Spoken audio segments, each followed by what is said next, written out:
Here I have Samsung Galaxy Z Flip 3, and today I'm going to show you how to change volume panel style on this device. So as you can see, right now I have like the default volume panel style, but you can also customize it if you download the app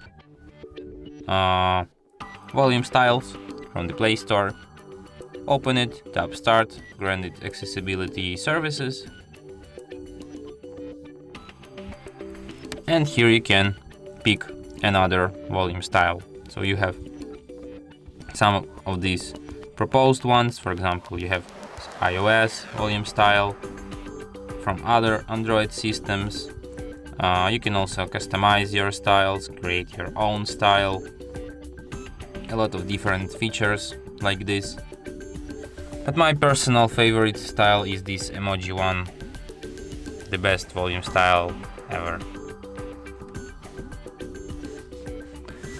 And that's it. Thanks for watching. If you find this tutorial useful, don't forget to hit that like button and subscribe to our channel.